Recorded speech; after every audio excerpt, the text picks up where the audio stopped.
Pakistan's former Prime Minister Imran Khan has been sentenced to 10 years in jail for revealing state secrets. Khan is already in prison, serving a 3-year term in a separate corruption case. He's banned from standing in elections next week, but still has significant public support.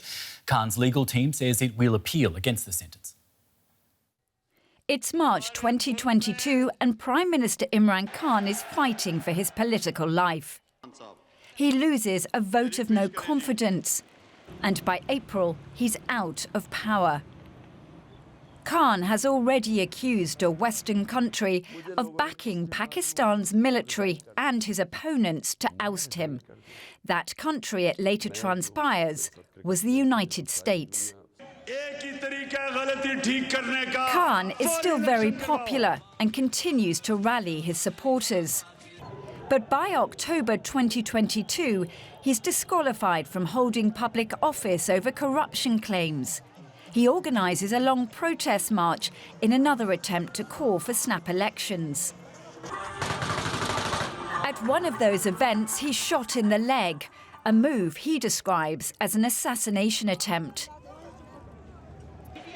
Cases against him mount. Khan, though, continues to campaign.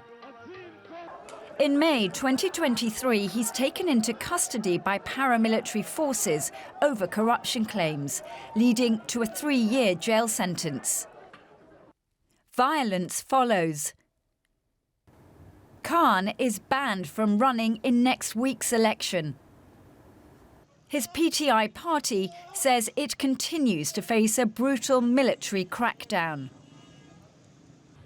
Now Khan is facing a 10-year sentence over claims he leaked a secret state document. He says it proves the US conspired with his opponents to remove him from office. Both Pakistan's military and Washington deny the allegations. But for this former Prime Minister, it's hard to see a path back to power. Earlier I spoke with Zulfi Bukhari. He's a senior member of Imran Khan's party, the Pakistan Tehreek-e-Insaf, or PTI, and he's a close aide to the former Prime Minister. He gave us his reaction to the verdict.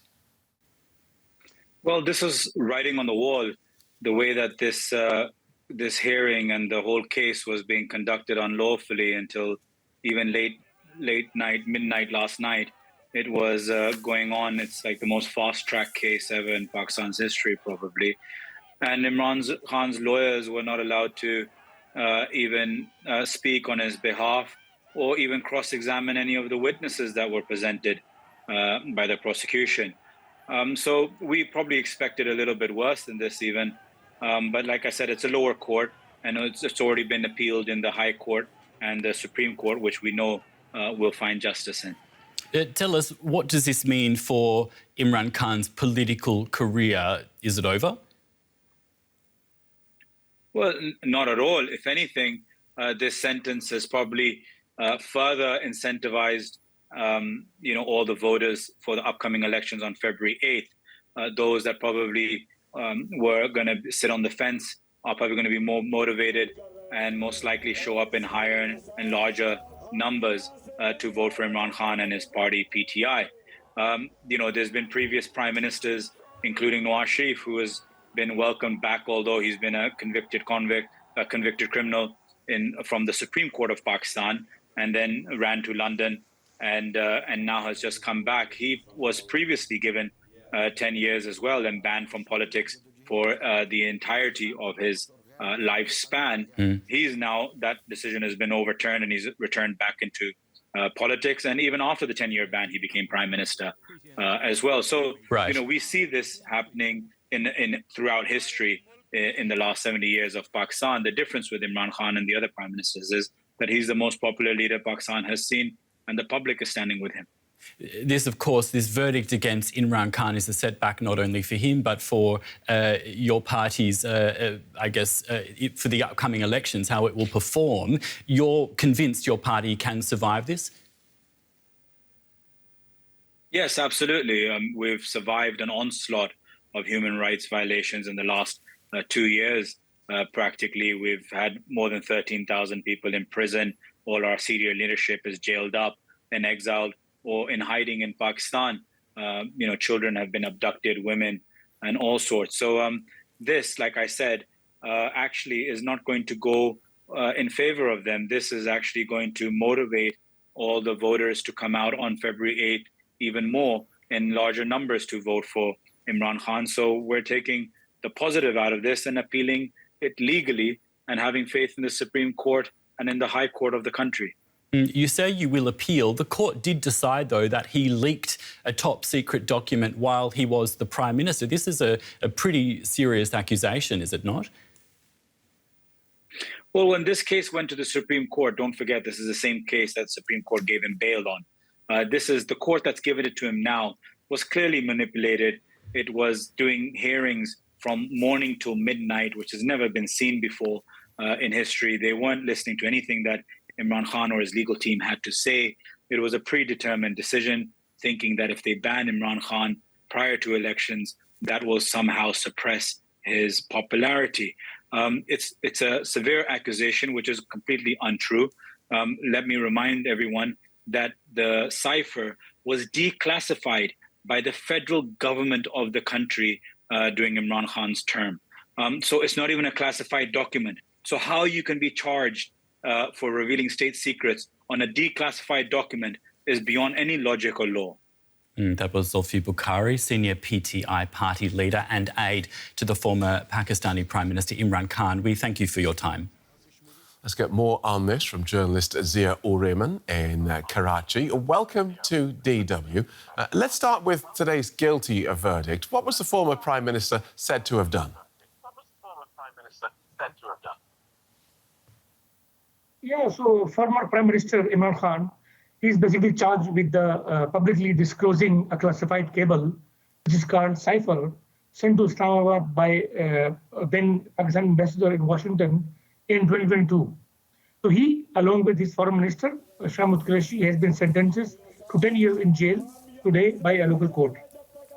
And there was quite a story behind this diplomatic cable, wasn't it? The former Prime Minister believed that this was evidence of a plot.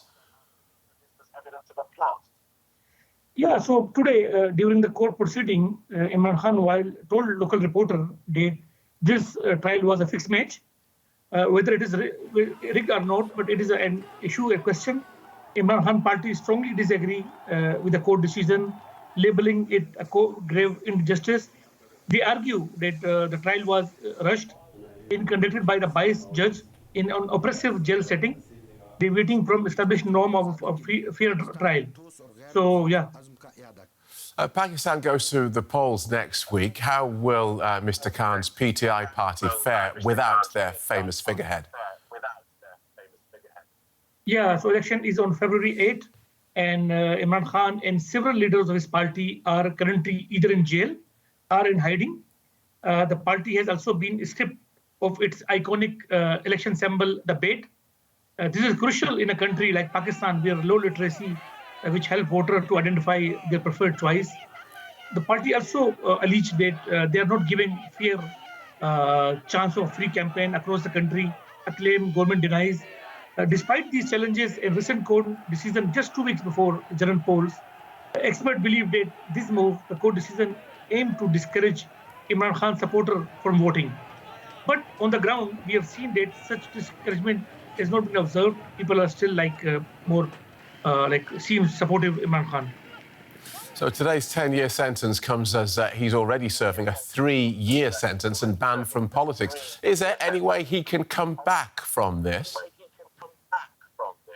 Yeah, certainly. This is not the first time similar sentences has been handed down just before the election to other politicians. For example, days before the 2018 general election, former Prime Minister Nawaz Sharif faced a similar situation when he was sentenced in a corruption case.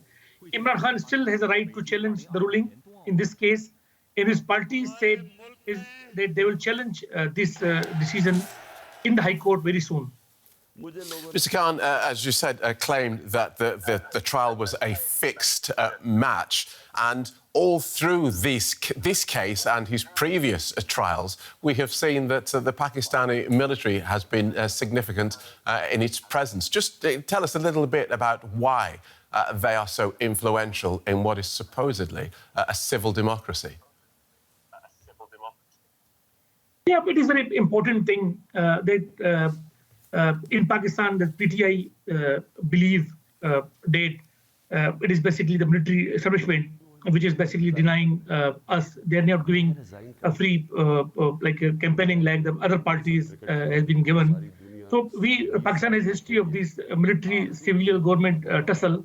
Before Imran Khan, there was tussle between the Nawaz Sharif and the military, and he was ousted from the government. Then we have seen that recently Nawaz Sharif came back to the country, and all cases against him has been removed, and now he has been contesting election from the Lahore and across the country. Now same situation has been facing by Imran Khan is facing same situation. So it is in a history in Pakistan where these political parties and military has been fighting each other.